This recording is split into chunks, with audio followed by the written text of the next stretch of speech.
Bonjour et bienvenue, je m'appelle Anthony Touchard, vous écoutez Graines d'investisseurs, le podcast fait par un investisseur pour les investisseurs. Ici on parle d'immobilier, de développement personnel et d'entrepreneuriat.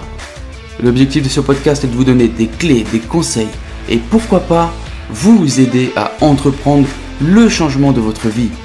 Alors installez-vous confortablement, je vous souhaite une bonne écoute, c'est parti.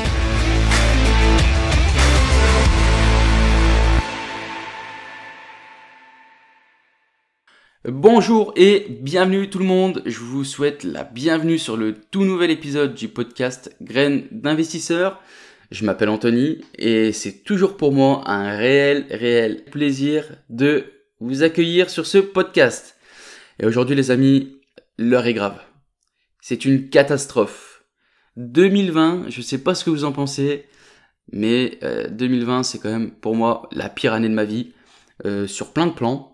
Notamment au niveau des voyages, j'avais réservé énormément de voyages cette année, à peu près 5, et ils sont tous tombés à l'eau. Il n'y en a pas un qui fait exception. Là il y a le dernier qui arrive en octobre, mais je sens venir gros comme une maison que mon vol va être annulé et que je vais devoir aussi rebooker mes vols pour l'année prochaine ou les mois suivants quoi, mais voilà. 2020, voyage zéro, ça va, j'ai quand même eu la chance de partir dans le sud au mois d'août. Je suis parti quelques semaines dans le sud pour profiter parce que j'habitais par là avant et donc pour revoir les amis et revoir d'anciens collègues, etc. Au moins ça va, j'ai eu du soleil, j'ai bien bronzé, mais bon, on a sauvé les meubles, on va dire. Donc ça, c'était sur la partie un peu plus personnelle. Mais maintenant, ce qui vous intéresse, c'est un peu la partie investissement. Investisseur même. Les amis, 2020 pour les investisseurs, c'est chaud patate. C'est chaud. Alors, je sais pas si vous aussi, vous avez vu une différence. Moi, clairement, j'ai ressenti une énorme différence, notamment au niveau des financements. Beaucoup plus compliqué. Beaucoup plus compliqué même. Et c'est quand même problématique. Alors, ce qu'on va faire, c'est que je vais vous expliquer un peu ce qui s'est passé avant 2020, la cassure qu'il y a eu en début 2020 et les effets maintenant. Donc quand je vous fais ça, et on est au mois de septembre 2020, donc on va voir un peu les effets. Avant 2020, l'immobilier c'était un bête d'investissement. Et encore aujourd'hui, je vous dis ça d'un ton dramatique, mais encore aujourd'hui, l'investissement, c'est quelque chose de sûr, etc. Mais au niveau financement, c'était open bar. Avant 2020, l'accès aux prêts bancaires pour financer un achat, c'était facile, c'était ouvert à tous, et on ne respectait quasiment pas les règles du 33%. La règle du 33%, pour ceux qui connaissent pas trop, mais c'est votre salaire, on le divise par 3 et il faut que le prêt bancaire représente au maximum 33% de votre endettement. Alors ça comprend tout, hein, d'accord ? Ça comprend tous vos prêts. Donc il faut que l'ensemble de vos prêts représente 33% au maximum. Donc ça, avant 2020, on arrivait à passer au-dessus parce qu'il y avait des calculs différents qui étaient faits, ce qu'on appelle des calculs différentiels ou des calculs de reste à vivre. Et donc on arrivait à outrepasser ces 33%, mais tout en étant safe.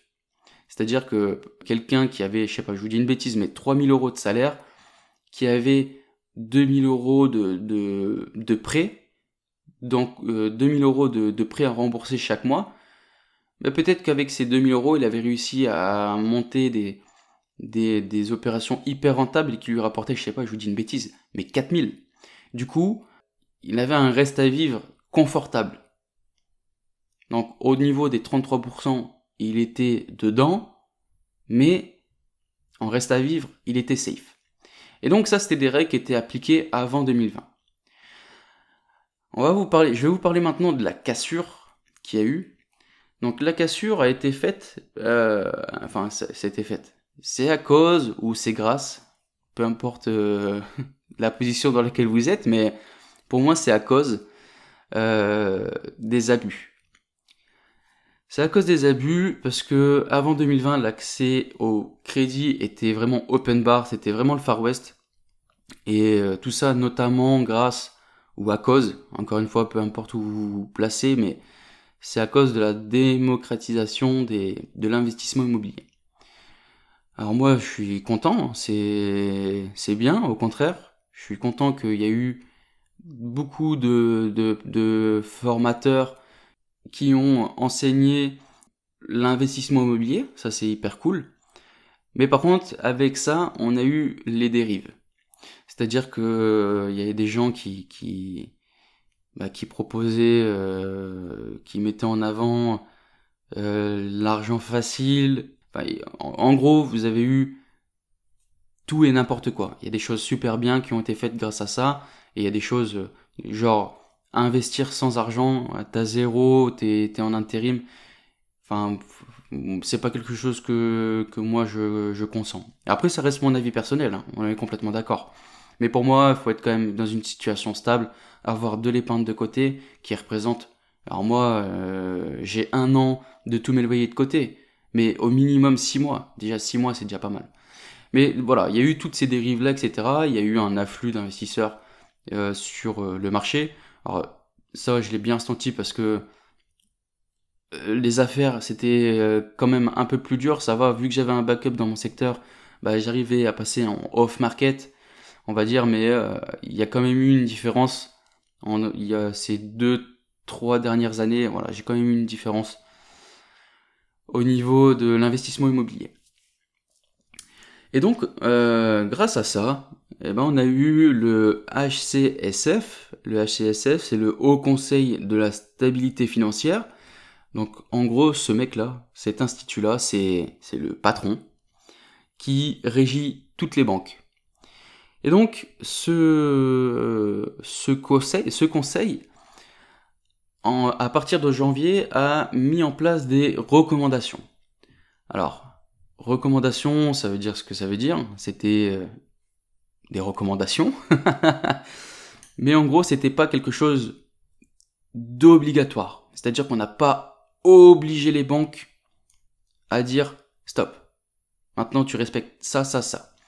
On a mis des recommandations qui disaient écoutez, ok pour le prêt, cependant, on constate que les Français sont endettés de plus en plus sur des gros montants, etc., etc. Donc maintenant, pour financer, pour accorder un prêt bancaire, vous, les banques, allez devoir respecter le taux de 33% d'endettement et de prendre des dossiers avec un apport minimum. Donc ça, c'était grosso modo, hein, le rapport ne dit pas que ça, mais grosso modo, c'est les gros points intéressants pour nous du rapport du Haut Conseil financier. Et donc, certaines banques ont joué le jeu directement, et donc déjà à partir de janvier, on a commencé à sentir un léger ralentissement. Alors moi, j'ai pas fait financer d'investissement en début d'année, mais avec des collègues, on en a parlé. Ouais, c'est vrai qu'ils ont senti un ralentissement, un peu plus dur d'avoir un prêt, etc. Il faut savoir que toutes les banques ne jouaient pas le jeu au début. Certaines ont dit ouais, ok, ça marche, et s'en foutaient royalement. Donc on continuait. Et puis il y a d'autres banques qui ont joué le jeu directement et donc qui ont respecté ces 33% d'endettement et puis un apport minimum. Il faut savoir que ces banques ont un delta d'environ 10 à 15% des dossiers. C'est-à-dire que sur 10 à 15% des dossiers, elles sont capables d'outrepasser ces règles. Mais comme je vous dis, c'est 10 à 15% des dossiers. Donc automatiquement, ça va jouer pour plutôt les gros clients que des clients lambda, sans vouloir être offensant. Et donc tout ça, c'est dû à cause des abus des années passées. Et maintenant, c'est quand même assez difficile de trouver un prêt. Est-ce que je vais vous donner un peu une expérience personnelle? Donc là, en fait, j'ai voulu aller financer un bien.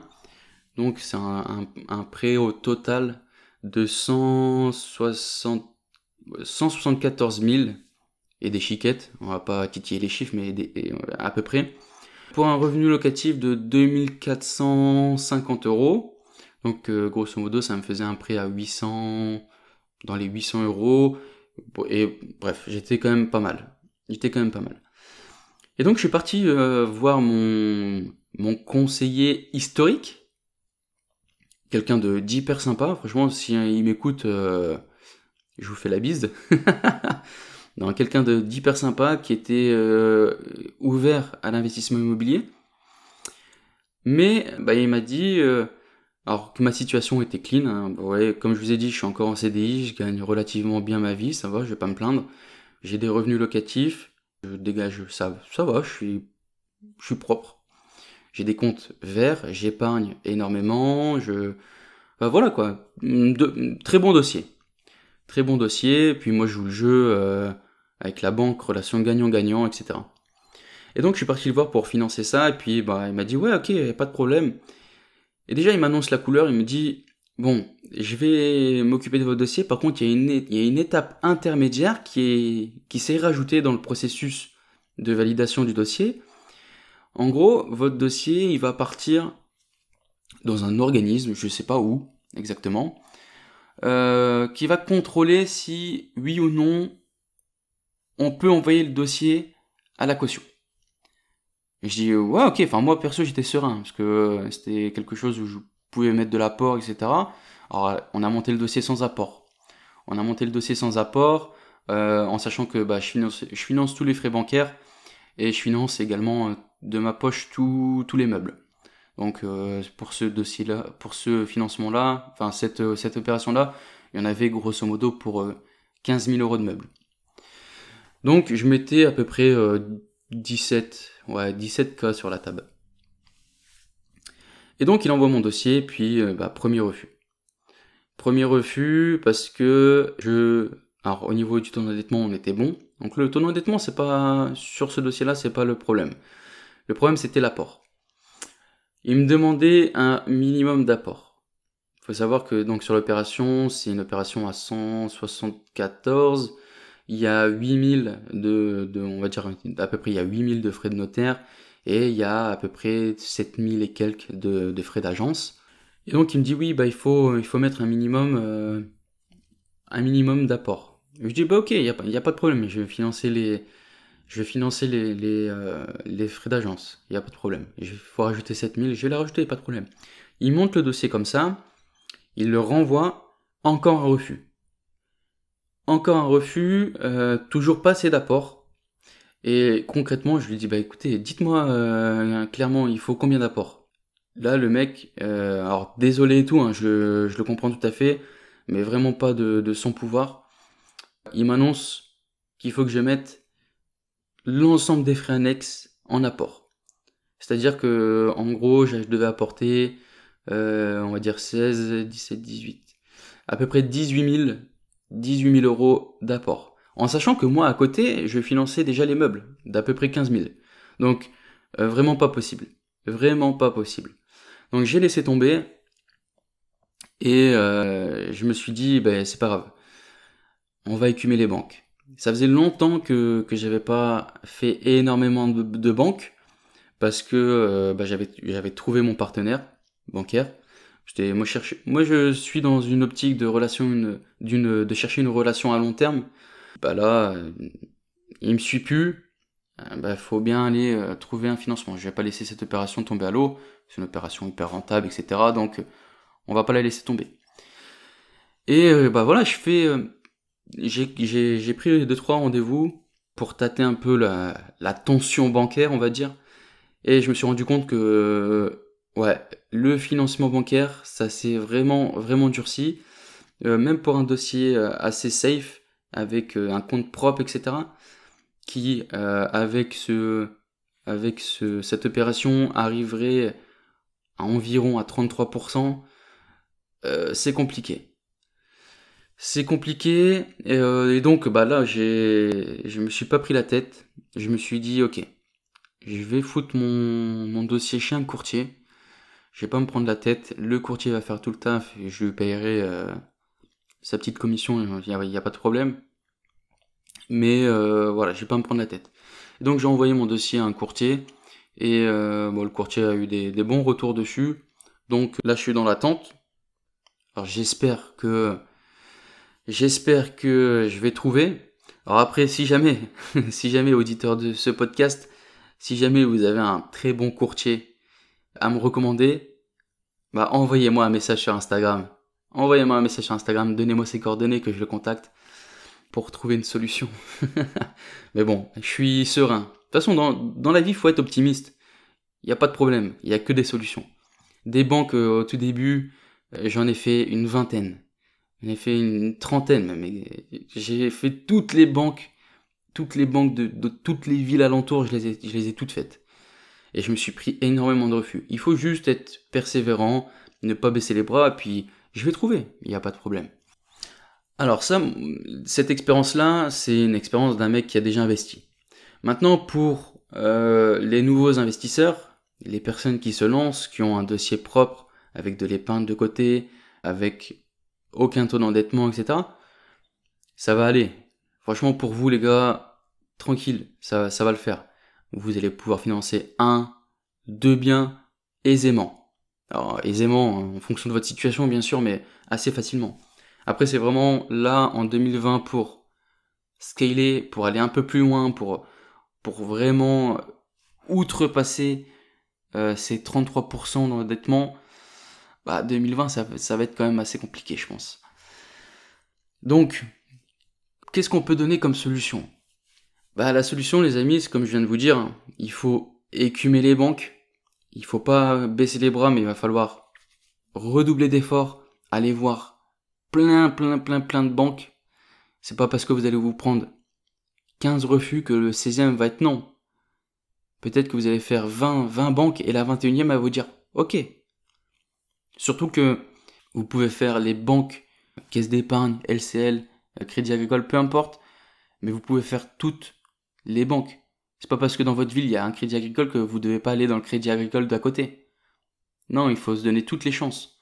Parce que peut-être que dans le Crédit Agricole de votre ville, là, le conseiller que vous allez voir, bah, il est pas réceptif du tout à l'investissement, alors que le conseiller dans le Crédit Agricole d'à côté, il va être réceptif. Donc, il faut aller voir toutes les banques. Une autre solution que je peux vous apporter, bah, c'est simple les amis, mais il va falloir mettre un apport. Il va falloir mettre un apport, donc ça va devenir quand même, je pense, quelque chose d'obligatoire. Dans tous les cas, il faut être ok avec mettre un apport. Parce que, à un moment ou à un autre, il fallait bien... Moi, je le savais, j'ai réussi à financer des projets entièrement, où j'ai mis peut-être 100 dollars sur la table. Mais à un moment, je le savais très bien que l'apport allait être obligatoire. Et donc, c'est pour ça que j'ai de l'argent de côté, j'ai de l'épargne, etc. Et cet apport va permettre de dépasser ça et d'obtenir des prêts. Il vaut mieux mettre un apport que ne pas avoir de prêt.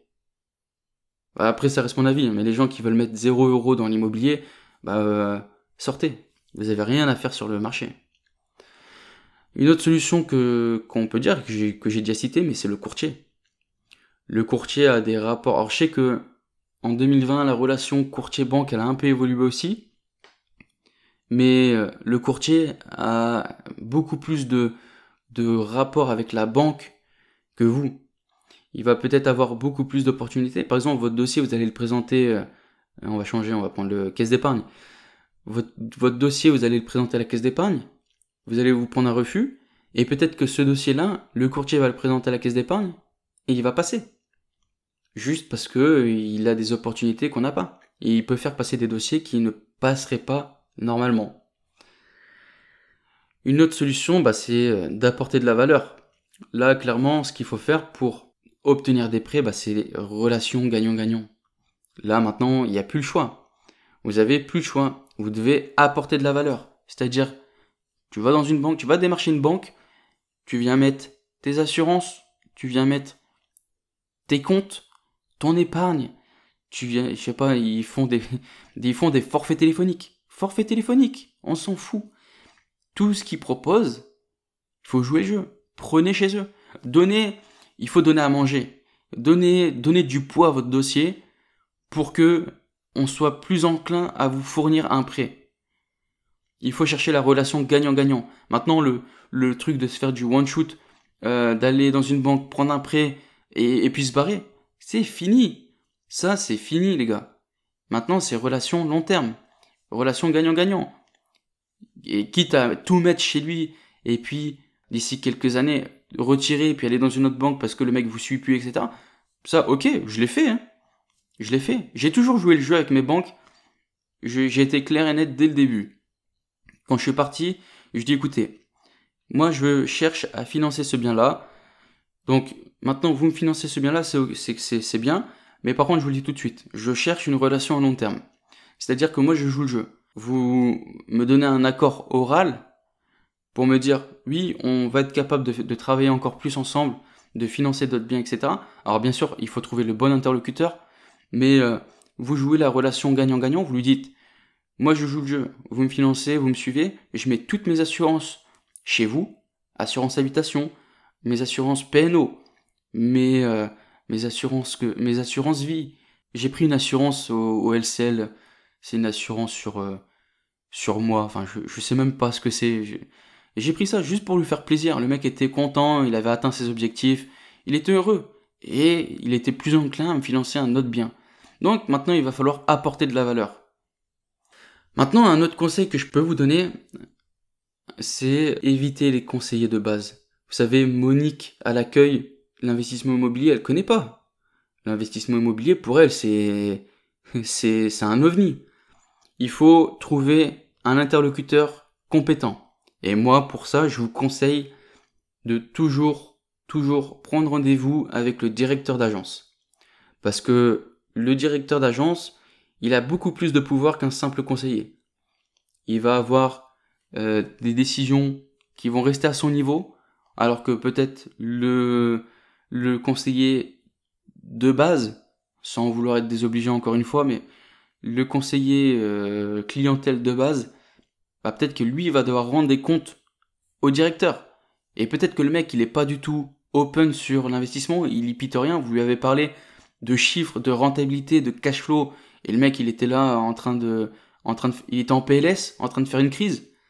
Et ben peut-être que lui, quand il va devoir expliquer votre dossier au directeur, et ben il va vous ruiner votre dossier. Et le directeur il va rien comprendre, il va se dire ouais c'est de la merde, ouais refus. Donc cherchez toujours un interlocuteur compétent qui percute et qui a les compétences. Donc ça, c'était les solutions qu'on peut trouver assez facilement. Maintenant, au niveau de vos projets, bah, c'est clair et net, les gars. Maintenant, vos projets bancals, miettes, on oublie. Il faut des projets solides. Il va falloir des projets solides. Des projets encore plus rentables. Et surtout, il va falloir respecter vos objectifs. Si les demandes de prêt arrivent, si l'obtention de prêt arrive au compte-gouttes, les gars, n'allez pas vous niquer à prendre une affaire avec une renta à 8%, alors que vous aurez pu obtenir le même prêt avec une renta à 12%. Voire plus. Et je vous conseille plus, les gars. 12%, c'est un minimum. Je peux paraître fanatique, mais 12%, quand tu passes du brut au net, et quand ça c'est les rentas, mais le plus important c'est le cash flow. C'est le cash flow. Il faut des opérations ultra rentables. Ultra rentables. Donc, il va falloir mettre en place des stratégies, des techniques, etc. pour booster encore plus vos rentas et vos cash flows. Comme je vous ai dit là, l'exemple du bien que je suis en train de faire financer, à la base, il y a 2 maisons et un studio. Je vais refaire un T3 dans un bâtiment vide et j'ai un énorme terrain que je vais diviser, que je vais construire une grosse parcelle de garage dessus que je vais louer. Ça m'a encore boosté ma renta. Et ça, c'est juste du meublé. C'est même pas de la LCD ou de la coloc. Parce que mon marché ne s'y prête pas. Mais Mais voilà, on peut trouver des solutions. Et maintenant, il va falloir, c'est obligatoire. Il faut faire des opérations ultra rentables. Respectez vos objectifs, c'est-à-dire vous fixez 12% de renta, vous n'allez pas prendre un truc en dessous de 12%. C'est tout. C'est pas grave. Il faut être capable d'attendre. Il faut attendre. Vous savez, à un moment, j'ai franchi j'étais dans ce cas. J'étais là à me dire, ok, j'achète. Il faut que j'achète. Et je trouvais rien. Dans cette période, je trouvais rien. Notamment à cause de l'afflux d'investisseurs, entre guillemets investisseurs, parce que il y en a, c'est pas des fut-fut, mais voilà. Et je trouvais rien. J'arrivais pas à trouver de bonne affaire avec la renta minimum que je souhaite. Et à un moment, je me suis dit, je voyais des biens, je me suis dit, ouais, bah allez, pourquoi pas. C'était des biens, genre on arrivait à 10%. Et 10% sur mon secteur, c'est nul à chier. Et genre j'étais là à me dire, ouais si, vas-y, il faut que j'achète. Et non, ça va, j'ai réussi à me ressaisir, j'ai pas acheté ces merdes, et j'ai attendu jusqu'au jour où il y a eu une bonne affaire, hop, j'étais premier sur le lot, et voilà, ça l'a fait. Et j'étais content, je suis content, le truc tourne, c'est impeccable. Donc voilà les amis, il faut faire des dossiers solides, encore plus rentables, et surtout respecter vos objectifs, quitte à attendre un peu. Vaut mieux ne pas faire d'affaires que faire une mauvaise affaire. Pour finir, je vais essayer de vous donner quelques hacks pour essayer d'obtenir un peu un prêt, pour favoriser l'obtention d'un prêt. Si jamais vous n'avez pas de résidence principale, bah, c'est de faire passer votre dossier en résidence principale. Ça paraît logique, mais ça peut être une solution. Vous montez votre dossier en RP. Alors bien sûr, ça va pas jouer pour tout, mais faites passer votre dossier en RP. Vous dites que c'est pour vous habiter, et puis après vous le passez en location. Vous avez juste changé d'avis à la fin. C'est pas grave. Ensuite, mettez de l'apport. Quand vous mettez de l'apport, vous demandez un différé. Alors bien sûr, essayez de justifier. Sortez des travaux. Vous dites, voilà, je sais pas, tu mets 10 000 balles d'apport, tu sais que ton bien il va te rapporter 13 000 euros par an, par exemple. Eh ben, tu mets en place un différé partiel. Tu mets un différé partiel où tu vas juste payer les intérêts. Alors, oubliez les gars le différé total. Enfin, je trouve que le différé total ça sert à Wells. Mettez un différé partiel, au moins vous continuez quand même à payer les intérêts chaque mois, et puis ça vous gonfle pas votre mensualité après. Mais voilà, vous mettez un apport, mais vous négociez le différé. Et comme je vous ai dit tout à l'heure, jouez le jeu du gagnant-gagnant. Donnez des billes à votre conseiller pour que votre dossier prenne du poids et qu'il vous dise, ok, le mec il fait ça, il me prend ça, il me prend ça, je vais lui financer. Voilà. Ça c'était voilà les petits hacks qu'on peut mettre en place. Il y en a encore plein, je les ai pas tous en tête là, mais sur la négociation bancaire, on peut appuyer sur plein de points. Et donc voilà les amis, 2020, voilà, il va falloir être focus et encore plus rentable. Surtout, ne baissez pas les bras. Des difficultés, vous allez en connaître tout le temps. Quand il n'y avait même pas encore ces règles-là, j'ai eu du mal à financer des trucs. Et pourtant, c'était pas le Far West. Et j'ai eu du mal quand même. Mais j'ai persévéré et j'ai réussi à trouver. Il faut juste se donner le temps et les moyens de le faire. Bien sûr, si vous n'avez pas de temps, voilà, utilisez des solutions annexes. Par exemple, le courtier. Le courtier, c'est lui qui va faire tout le taf à votre place. Donc voilà les amis, ça c'était le financement bancaire en 2020. On va essayer quand même de clôturer ça sur une note positive. Mais gardez la forme. L'investissement c'est pas mort, d'accord. Ça va toujours. Ça va toujours tourner. Ces recommandations-là, je pense qu'à un moment, elles vont s'estomper. Parce que pour les banques, le crédit, l'obtention d'un crédit, c'est un produit d'appel. Et s'il n'y a plus ça pour attirer les clients, comment ils vont les attirer? Et on a besoin de relancer l'économie, donc ça va passer par là, ça va passer par l'obtention de prêts, l'investissement. Quand vous allez prendre votre prêt, l'argent vous allez utiliser pour rénover, vous allez passer par des sociétés qui, elles, voilà, l'argent va tourner. Et on a besoin de ça. On a besoin de ça pour faire tourner l'économie. Donc je pense que c'est une période, voilà, ça va durer au moins tout 2020, peut-être 2021. Alors j'espère pas, et je me frotte les mains, mais j'espère qu'en 2021, voilà, on sera revenu un peu comme avant, mais avec moins de dérives, avec de l'apport.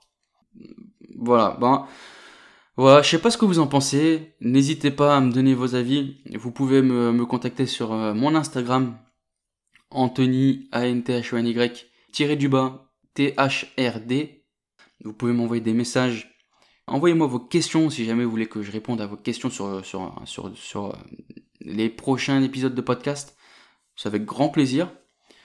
Et puis voilà les amis, écoutez, je vous souhaite plein de bonnes choses. Gardez la pêche, gardez la forme et je vous dis à très bientôt. Ciao ciao ciao.